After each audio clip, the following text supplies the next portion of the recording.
고린도전서 13장 4절에서 7절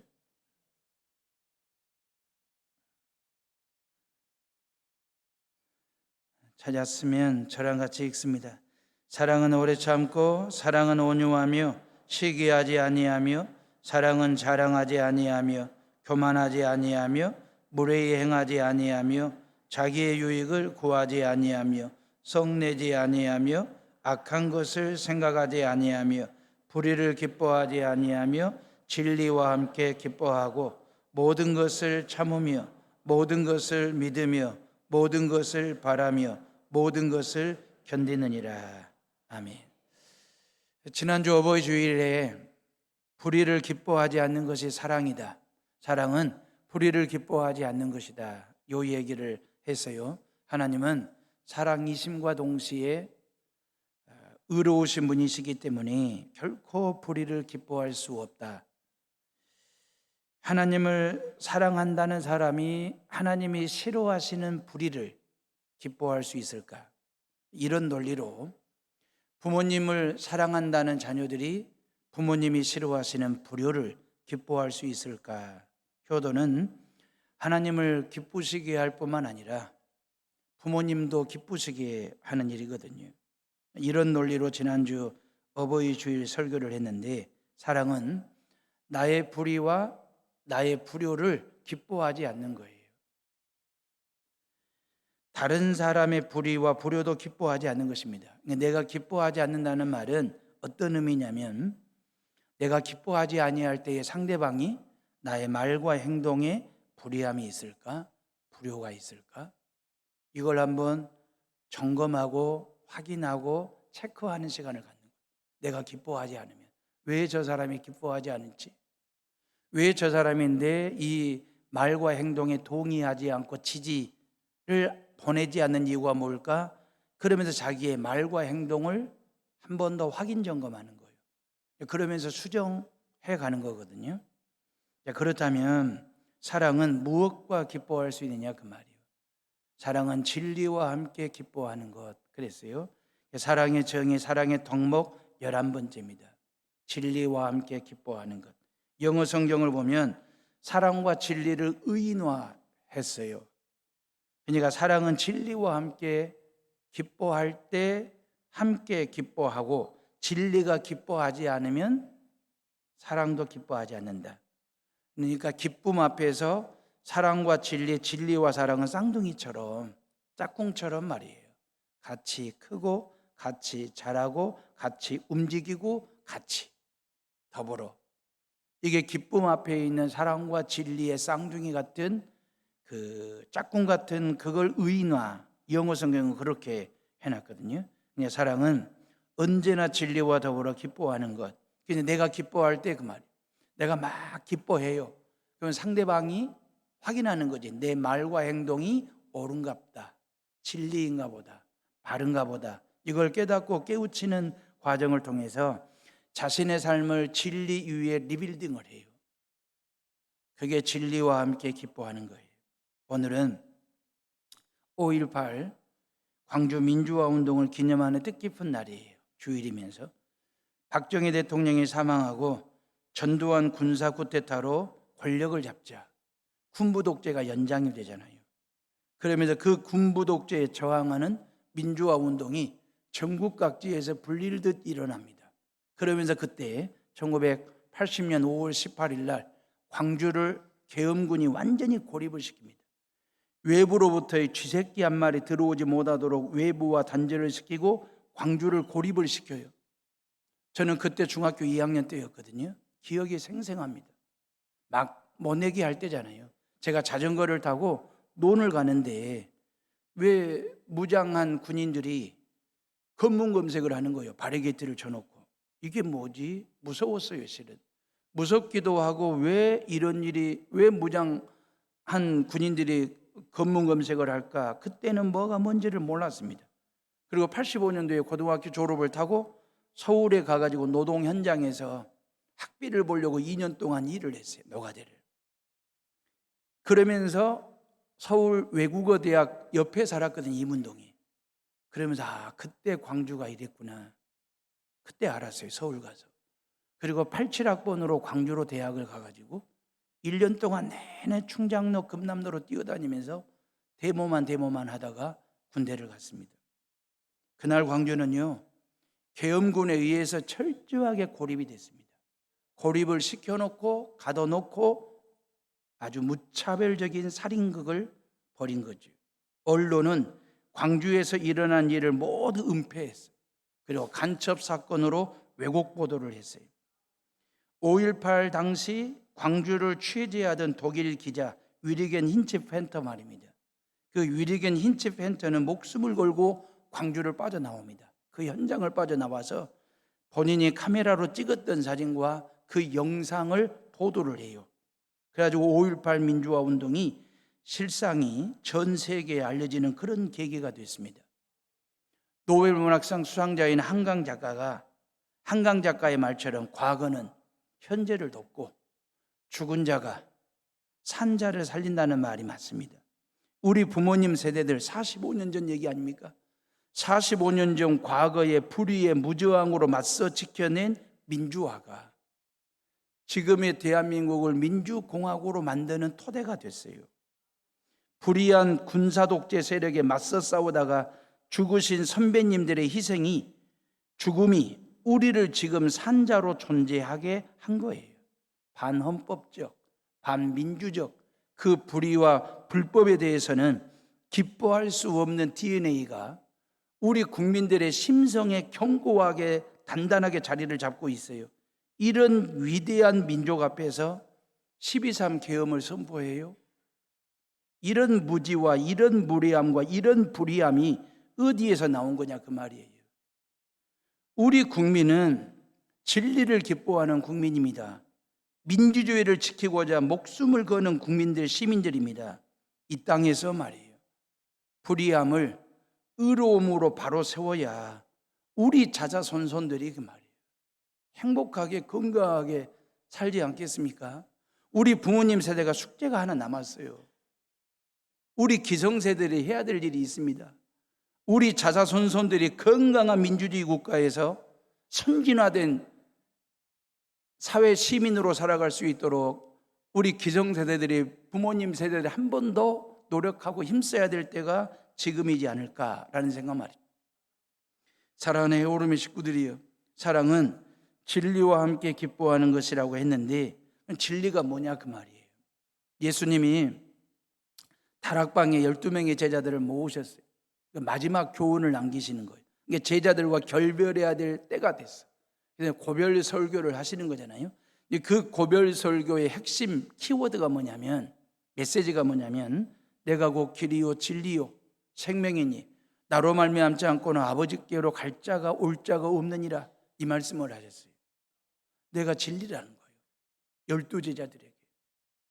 여러분, 지금까지 내가 진리라고 말한 사람이 있습니까? 없습니다. 앞으로는 있을까요? 없습니다. 인간이 인류에 끼친 어떤 공헌이 있어요. 어떤 한 획을 긋는 업적이 있어요. 그러한 공헌과 업적을 남긴 사람을 우리는 어느 반열까지 올려놓았냐면 성인이라고 얘기를 해요. 그래서 동서고금을 막론하고 인류 역사의 공헌과 한 획을 긋는 업적을 남긴 4명의 성인을 얘기해요. 나이 순대로 얘기할게요. 공자, 석가모니, 소크라테스, 그리고 예수. 요 4사람을. 요 4사람을 4대 성인으로 얘기하거든요. 이슬람이 난리가 나. 무슬림들이 소크라테스를 빼고 무하마드를 4대 성인으로 넣자고 난립니다. 그 놔두고 지네들끼리 알아서 하라 하고, 우리가 생각할 때 우리 신앙으로 볼 때 예수님을 4대 성인 중에 한 사람으로 끼워 놓은 게 달갑지는 않아요. 실은 예수님은 성인이기 전에 진리이시거든. 진리 대신 예수님을 공자와 석가와 소크라테스와 동급으로 놓는다는 것이 달갑지는 않지만, 실은 공자나 석가모니나 소크라테스, 그분들은 진짜 인류 역사에 큰 공헌을 했습니다. 성인이 맞습니다. 성인으로 추앙받는 게 마땅합니다. 근데 예수님은 성인이 아닙니다. 그분은 진리이십니다.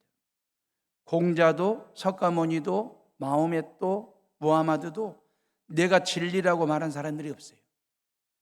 그래서 그 사람들은 신앙의 대상이에요. 진리의 대상이 아니에요. 신앙의 대상으로 인류가 그렇게 믿어요. 근데 진리로는 인정을 안 해요. 오직 진리는 예수 그리스도 한 분이심을 믿으시기를 주님의 이름으로 축원합니다. 진리는 이런 거예요. 인류 역사상 그 말이에요. 인류 역사상 많은 사람들이 찾고자 했던 인간의 경험 세계 너머에 있는 객관적 기준을 진리라고 얘기해요. 예수님은 아주 명료한 언어로 당신 자신이 진리라고 말씀하셨어요. 그래서 예수님이 진리가 되시고 복음이 진리가 되는 거예요. 성경 66권이 진리, 불변의 진리예요. 진리이신 예수 그리스도는 하나님의 아들이실 뿐만 아니라 인류를 죄 가운데서 구원하신 구세주가 되셔요. 진리와 비진리, 복음과 비복음이 이렇게 그 혼란스럽게 세상 속에서 믹서가 돼가지고 그러면서도 우리가 붙잡을 수 있는 유일한 진리는 바로 예수 그리스도. 내가 곧 길이요 진리요 생명이라고 말씀하신 그 예수님 말입니다. 그 예수님은 냉정하게 말하면 둘 중에 하나죠. 우리 한번 냉철하게 냉정하게 한번 얘기해 보자고요. 예수님이 내가 곧 진리라고 말씀하셨지만 그 주장이 만약에 거짓이라면 예수는 거짓말쟁이에요. 희대의 사기꾼이에요. 위선자예요. 그런 거짓된 자신을 십자가에 못 박아 죽였다? 이건 바보 천치나 하는 일이에요. 반면에 예수님의 진리, 진짜라면 그 말이에요. 참이라면 그분은 하나님의 아들이실 뿐만 아니라 우리의 구원자가 되시는 거예요. 둘 중에 하나예요. 우리는 둘 중에 하나를 선택할 수 있어요. 예수님은 둘 중에 하나, 진리임이 거짓말이면 사기꾼이고 진리임이 참이면 그분은 구세주가 되시는 거예요. 우리도 둘 중에 하나를 선택할 수 있잖아요. 예수님을 진리로 내가 믿든지 아니면 예수님을 거짓말당해 사기꾼으로 간주하든지. 그래서 주님이 제자들에게 종종 물었잖아요. 사람들이 나를 누구라고 하더냐 그랬어요. 사람들이 나를 누구라고 하더냐. 이 질문은 오늘날 이 시대에 지금 예배를 드리고 있는 저와 여러분들에게 주님이 던지는 질문이에요. 너는 나를 누구라고 믿느냐? 이 질문 앞에 답이 있어야 돼요. 여러분들이. 너는 나를 누구라고 믿느냐? 이 질문에 대한 답. 이 대답은 우리의 운명을 갈라놓을 정도로 중요한 질문이 되기 때문에 예수님은 혼란스러운 세상 속에 우리가 붙잡을 수 있는 유일한 진리. 예수님은 상식이 아닙니다. 예수님은 과학이 아닙니다. 예수님은 철학이 아닙니다. 오병이요, 보리떡 5개와 물고기 2마리는 한 사람 1인용 도시락 양입니다. 양으로 따지면 그 1인용 도시락이에요. 이걸 우리는 과학이라고 얘기해. 이걸 우리는 수학이라고 얘기합니다. 그런데 예수님이 함께 하시고 축사하실 때에 그 오병이어가 5,000명을 배불리 먹이고 12광주리를 남겼어요. 우리는 이걸 과학이라고 말하지 않고 진리라고 이야기합니다. 물보다 더 무거운 것은 깔아앉게 돼 있어요. 그건 과학이에요. 그런데 예수님은 물 위를 걸으셨어. 왜? 진리이시기 때문에. 진리는 과학이나 철학이나 모든 상식을 초월하는 신비로움이 있어요. 진리 안에. 여러분, 베드로는 평생 갈릴리 호수에서 물고기를 낚아 팔아서 근근히 생계를 꾸려가는 어부였습니다. 아마 그 베드로가 예수님을 안 만났더라면 평생을 그렇게 갈릴리 바다에서 그물질을 하며 그렇게 살다가 그렇게 죽었을 것입니다. 이게 한 인간의 운명이고 일생이에요. 그런 베드로가 밤새도록 그물질을 했는데 고기 한 마리를 낚지를 못했어요. 빈손이 되고 빈 그물이 됐고 빈 배가 됐어요. 그때 예수님이 찾아오셨어요. 그때 베드로가 모든 배와 그물과 고기를 다 버려두고 예수님을 쫓는 제자가 됐습니다. 이유가 뭘까요? 진리이시기 때문에. 베드로는 그때 진리 대신 예수님을 만난 거예요. 1970년 풍미했던 인기 가수였던 이종용 기억나십니까? 기억나시도록 제가 또 한 곡 좀 뽑아 드릴까요? 지난주처럼 불효자는 웁니다 한번 한번 불러드려요. 또 기억나시도록. 어느 날 난 낙엽지는 소리에 갑자기 텅 빈 내 마음을 보았죠. 그냥 덧없이 살아버린 그런 세월을 느낀 거죠. 난 참 바보처럼 살았군요. 난 참 이런 노래예요. 이런 노래 이렇게 불러요. 우리나라 70년대 히트 유행가 난 바보처럼 살았군요. 이 노래를 부른 가수가 이종용입니다. 이종용이가 대마초 사건으로 감옥 안에 갇히게 돼요. 깜빵살이 100일을 합니다. 그 100일 깜빵살이 중에 사형수가 자기에게 다가오더니 십자가 목걸이를 건네드려요. 십자가 목걸이를 건네면서 내가 믿는 예수, 당신도 믿었으면 좋겠다고. 내가 예수님을 믿어보니 예수님이 참된 구세주일 뿐만 아니라 예수님이 진리입니다. 그러면서 나를 대신하여 당신 예수님 믿고 나를 대신해서 살아달라고. 사형수가 내일 죽을 사람이. 그때 이종용이가 가슴이 훅 와닿는 느낌 말입니다. 도대체 예수는 누구길래 그 말이에요. 저 사형수의 마음까지 평안하게 하고 죽는 그 전날까지 십자가 목걸이를 건네면서 예수 믿으라고, 예수님이 진리라고 증거하게 하는 그 예수가 도대체 누구길래 그 말이에요. 그리고 출소해가지고 예수를 영접합니다. 그리고 미국으로 유학을 가요. 신학을 전공해요. 그리고 지금 미국 LA 코너스톤 교회에서 담임 목회를 하고 있는 사람이 이종용입니다. 사형수가 믿었던 그 예수, 진리이셨습니다. 난 바보처럼 살았다라고 노래했던 이종용이가 만났던 그 예수님은 진리이십니다. 지금 저와 여러분들이 믿고 있는 그 예수님은 진리이십니다. 세상은 진리와 비진리가 짜장과 짬뽕을 비벼 놓은 것처럼 짬짜처럼 아주 애매모호해졌어요. 맛이 안 나. 진리의 뭔 맛, 비진리의 뭔 맛. 이게 짜장 맛도 아니고 짬뽕 맛도 아닌 애매모호한 것처럼 진리와 비진리가 그렇게 뒤범벅이 돼가지고 구분되지 않는 세상이에요. 슬퍼요. 복음과 비복음이 뒤섞였어요. 완전히 믹서가 돼가지고 비빔밥처럼 비벼져가지고 이게 복음 같기도 하고 저것이 복음 같기도 하고 너무너무 헷갈린 거야. 이게 복음과 비복음이 믹서가 돼가지고 세상이 혼란스러워. 정통과 이단이 정확히 구분되잖아요. 정통과 이단이 정확히 구분되는데 이단 사이비의 유혹을 떨쳐내지를 못해가지고 신앙이 털려. 이단 사이비들에게 교회가 통째로 넘어가요. 예수와 가짜 예수가 판을 치는 세상이거든요. 이단 사이비들은 가짜 예수를 진짜 예수처럼 목숨을 걸고 믿어. 근데 크리스찬들은 진짜 예수를 가짜 예수처럼 믿어. 현대판 십자가 사건이 교회 안에서 너무 많이 일어나고 있어요. 교회들마다 예수를 십자가에 또다시 못 박아 죽이는 일들을 교회들이 하고 있는 거예요. 그러니 세상 사람들이 볼 때 이단과 정통은 구분이 안 되는 거예요. 슬픈 얘기예요. 이렇게 슬프고 혼란스러운 이유가 뭐냐 그 말이에요. 진리가 뭔지를 모르기 때문에 그래요. 진리를 만나지를 못해서 진리를 믿지 않는 거예요.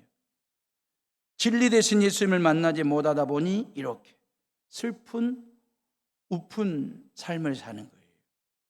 어부 베드로가 진리 대신 예수님을 만나가지고 기쁨이 차오르는 삶을 살게 됐어요. 베세다 광야에 5천 명의 민중들이 예수님을 통해서 기쁨의 축제가 벌어졌어요. 오병이어를 가지고 5천 명의 배불리 먹고도 12광주를 남기는 축제를 벌렸어요. 누구 때문에? 진리 되신 예수님 때문에. 바보처럼 살았다라고 노래하던 가수 이종용이 진리 되신 예수님을 기쁨으로 만나 목사 이종용이 됐어요.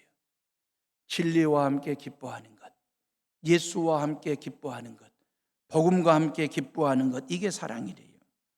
사랑하는 에오름의 식구들이, 하나님은 우리가 기뻐하기를 원하세요. 예수님도 우리가 기뻐하기를 원하십니다. 그래서 요한복음 15장 11절에 내가 이것을 너희에게 이르면 내 기쁨이 너희 안에 있어 너희 기쁨을 충만하게 하려 함이니라 그랬어요.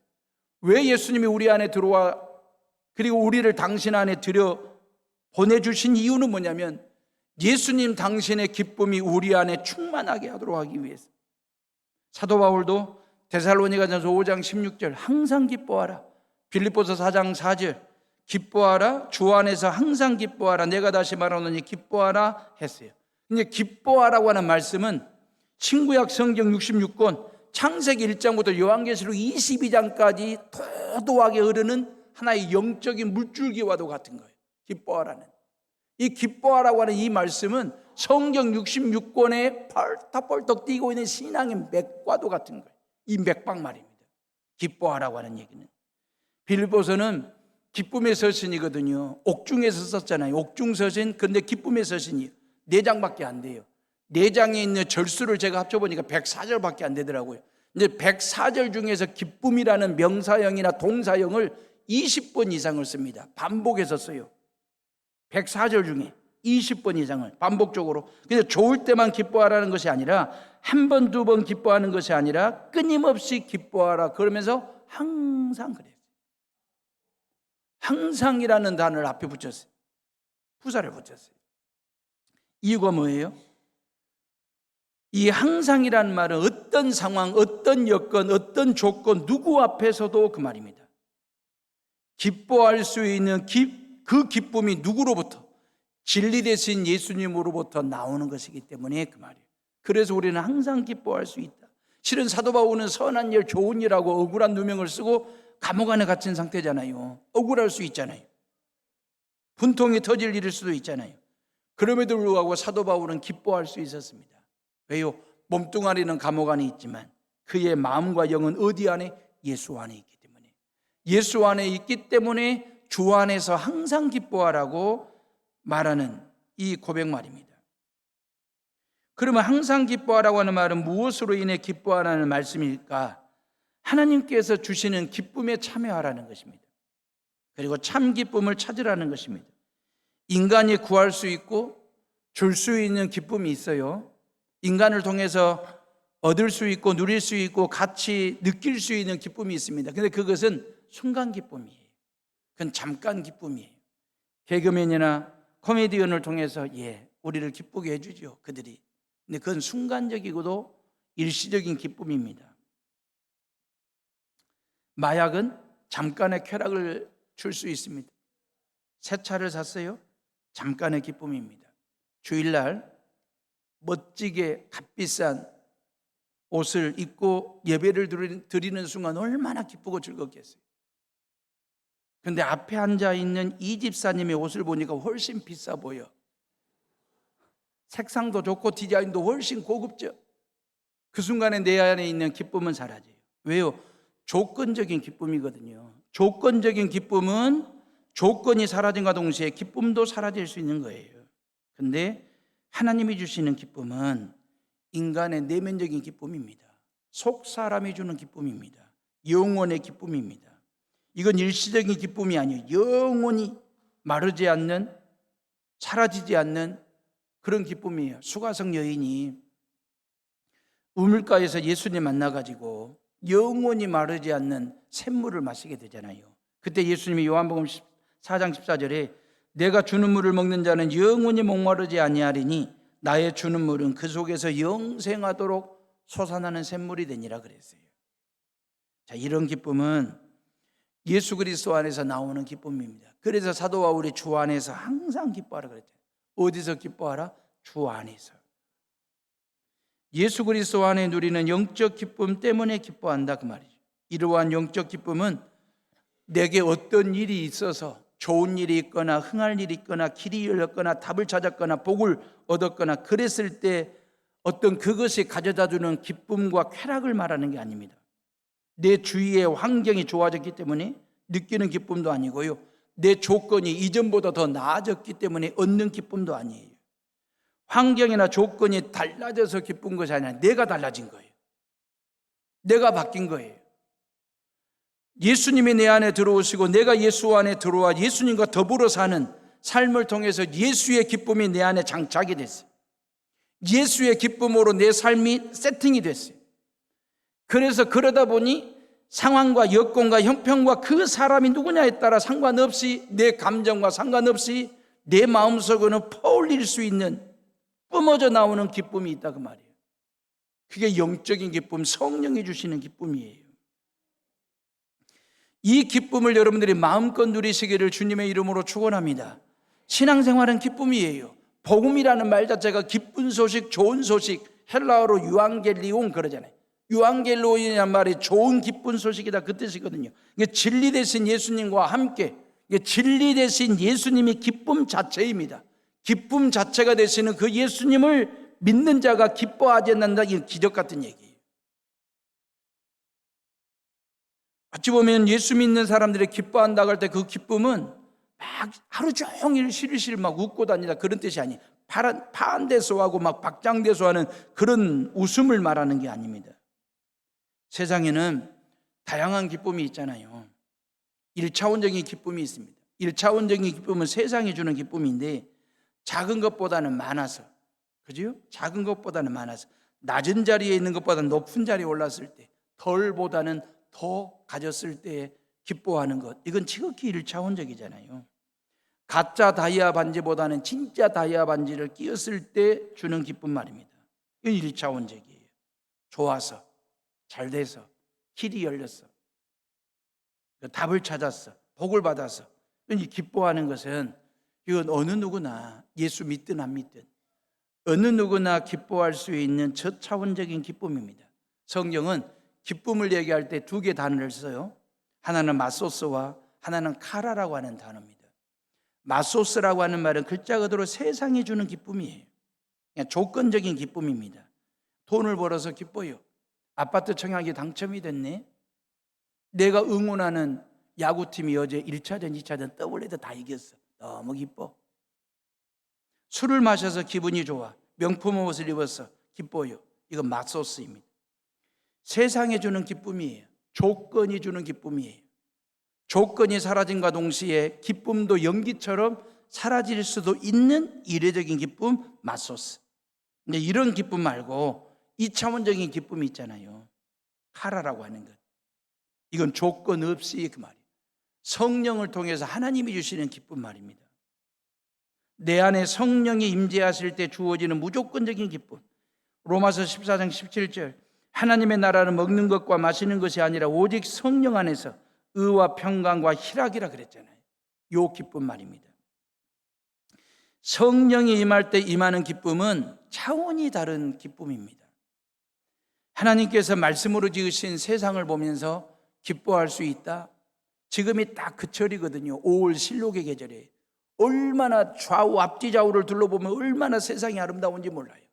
푸르름으로 녹색으로 물들어져 있는 실록을 보면서 말입니다. 이건 자연계시를 통한 일반 은총으로 누리는 은혜이고 기쁨입니다. 이건 자연계시예요. 누구나가 다 일반적으로 같이 누릴 수 있는, 공유할 수 있는 그런 거예요. 지난 목요일 사천과 하동 엄청 비 오는 날입니다. 그 비 오는 날에 36분 어르신들을 모시고 효도관광을 제가 인솔해서 조용히 차분하게 다녀왔어요. 교회 재정 보태지 않고 몇몇 교인들이 찬조해 주신 그 돈 가지고 그분들에게 감사를 드리고, 찬조해 주신 돈 가지고 점심 대접하고 저녁 대접하고 프로그램을 진행을 했어요. 사천 항공우주박물관 관람을 할 때는 우리 양희상 집사님이 거기서 근무하는데 칼에서 근무 중에 외출까지 해서 우리 어르신들을 가이드해 주시고 섬겨주셨어요. 이동 중에 버스 안에서 흘러나오는 찬송을 따라 부르거나, 그리고 아주 신나는 복음송 나오면 손뼉을 치면서 합창도 하고 그랬습니다. 입은 찬송으로 채우고 눈은 5월의 실록의 아름다움으로 담고 가슴에는 창조의 기쁨으로 채우는 시간을 가졌어요. 이게 자연계시예요. 밭에는 상추, 마늘, 고추가 비를 맞으며 꼿꼿하게 서 있고, 논에는 이제 막 모내기 한 어린 모들이 자리를 잡기 위해서 몸부림치는 그런 모습들이 그리 대견스러운 모습들. 피조물들의 아름다움을 보면서 하나님을 알고 하나님을 뵙는 것, 하나님의 기쁨이 뭔지를 피조물들을 통해서 보는 걸, 이걸 자연계시 일반 은총에 따른 은혜요 기쁨이라고 얘기하는 거예요. 하동에 화개장터를 갔습니다. 장들보시라고 제가 10,000원씩 용돈을 다 드렸어요. 10,000원의 기쁨이 그렇게 크고 그렇게 재밌고 그렇게 오진지를 새삼 놀랐어요.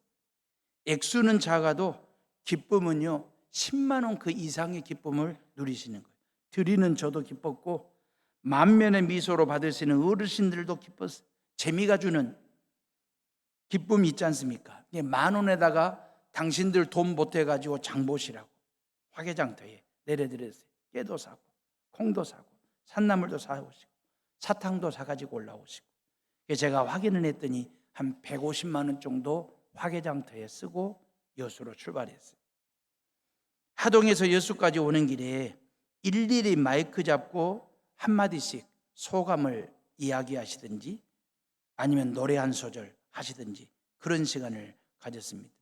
어르신들의 촌철살인입니다.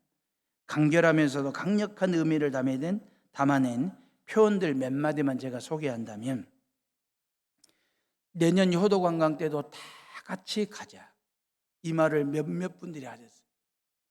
내년 효도관광 때도 다 같이 가자는 말은 다 같이 건강하게 죽지 말고 건강하게 살다가 내년에 효도관광 때 또 다 같이 가자라고 하는, 건강하게 죽지 말고 살자는 말을 에둘러서 내년 효도관광 때 한 사람도 빠지지 말고 다 같이 가자라고 그렇게 표현하시는 어르신들의 이야기를 들으면서 가슴이 뭉클했어요.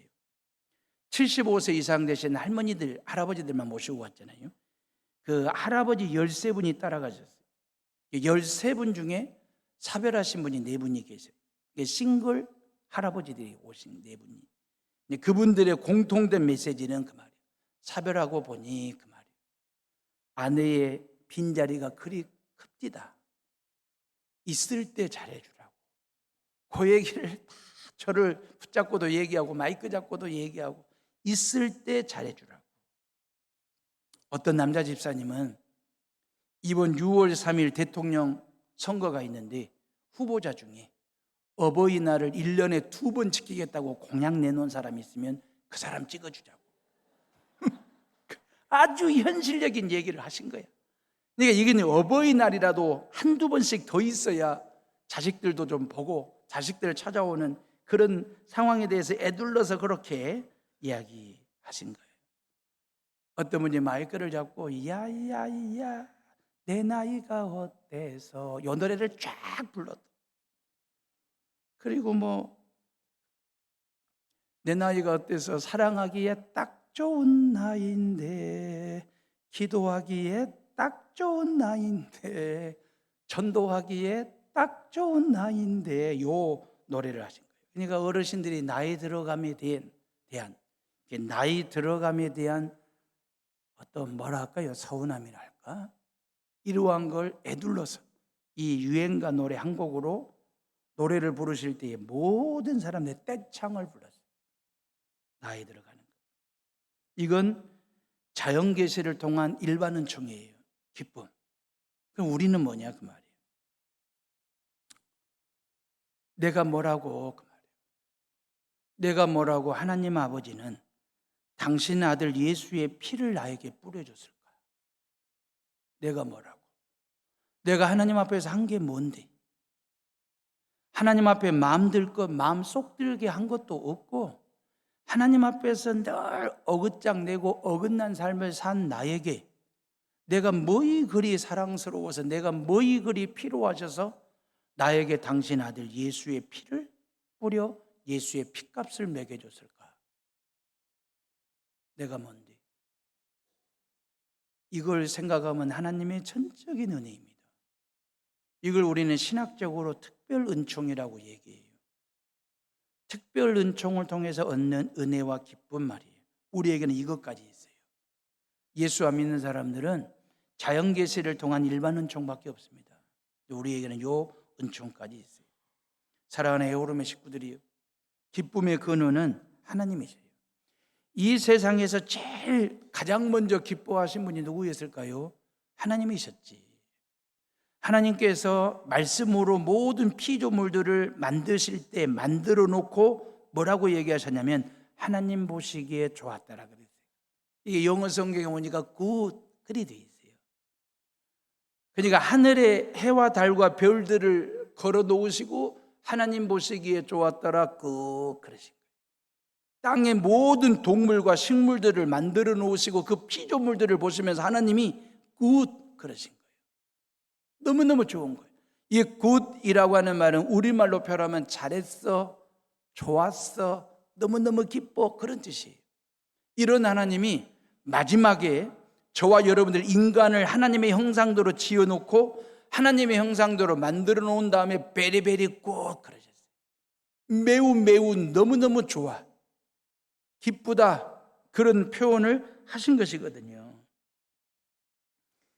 하나님은 피조물을 만들어 놓고도 굿 하신 거예요. 그리고 이걸 만든 당신을 보고도 굿 하신 거예요. 너무너무 좋다, 잘했어, 기쁘다, 잘했어, 좋아, 기뻐 이런 상황이거든요. 뭔 얘기냐면 여기서 누리는 이 기쁨을 카라라고 얘기하는 거예요. 이 굿, 요 카라의 행간에 숨긴 의미가 뭐겠습니까? 하나님은 요 굿이라고 하는 이 말 한마디 속에 격려와 칭찬을, 위로를 담아내신 거예요. 표현하신 거예요. 당신의 깊은 내면에 있는 이 피조된 만들어지는 과정들, 만들어진 걸 보시면서 너무 기쁘고 너무 좋아가지고 그냥 굿 하신 거였거든요. 칭찬과 격려 말입니다. 위로. 그러면 창조의 일을 하실 때만, 창조의 일을 해놓고 하나님이 굿 하셨잖아요. 해놓고 만들어졌을 때 그걸 보시면서, 그러면 하나님께서 창조 사역을 시작하실 때는 뭐라고 얘기하셨을까? 창조 시작을 마치고 난 다음에는 굿, 굿, 베리 굿 그러셨는지, 뭔 일을 시작하실 때 하나님 아버지는 뭐라고 표현했을까? 성경에는 안 나와요. 근데 제 스스로 묵상 중에 상상을 해본 거예요. 맞는 것도 아닌데 틀린 답도 아니에요. 저는 하나님께서 뭔가를 만들고 시작하실 때 파이팅 그랬을 것 같아요. 파이팅 그랬을 것 같아요. 뭔 일을 시작하실 때 너무 좋아가지고 그냥 당신이 당신에게, 그리고 모든 피조된 피조물 세계를 향하여 파이팅 그랬을 것 같아요. 그러면서 일을 시작하시고 모든 되어진 일을 놓고 굿, 베리 굿 그러셨을 것 같아요. 여러분, 화이팅과 굿, 이것은 기뻐할 때 외치는 함성이에요. 기쁨을 표현할 때 파이팅, 그리고 베리 굿 그렇게 이야기하는 것이거든요. 이렇게 좋은 말을 왜 아낄까요? 이렇게 좋은 말을 왜 가슴에 묻어놓고 안 쓸까? 너무너무 좋은데 집에서 부부간에 서로 화이팅, 굿, 자녀들을 보면서 파이팅, 하이파이브도 해주고 말이에요. 얼마나 좋은 일입니까? 우리 앞뒤 좌우에 계신 분들과 서로 해봅시다. 화이팅, 굿. 이거 뻘쭘하죠? 뻘쭘하실 거예요. 근데 자꾸 하셔야 돼. 화이팅, 굿 그 말이에요. 이 굿이라는 말이 얼마나 좋은 말이면, 복음을 빨리 받아들인 복음의 선진국가에서는 이 굿이라는 말을 대화 속에 소금의 간을 치듯이 써요. 그 사람들은 굿모닝 그랬잖아요. 좋은 아침입니다. 아침 인사가 이렇게 긍정적이야, 미래지향적이야, 축복적이야. 굿모닝 그랬어요. 좋은 아침입니다. 그러면 됐잖아요. 우리는 된 거예요. 근데 서양 사람들은 점심 때도 굿 애프터눈 그래요. 즐거운 오후 되시라고, 기쁜 오후 되시라고. 그러면 됐잖아. 근데 저녁에 굿나잇 그래요. 기쁜 저녁 되라고. 6월 3일 우리가 뽑을 대통령은요, 대한민국의 하루의 시작을 국민들과 함께 파이팅 할 수 있는 사람, 국민들을 향하여 화이팅! 화이팅으로 시작할 줄 아는 대통령. 하루 일과를 마치고 난 후에 모든 국민들을 향하여 굿 잘하셨습니다. 수고하셨습니다. 고생하셨습니다. 기분 좋습니다.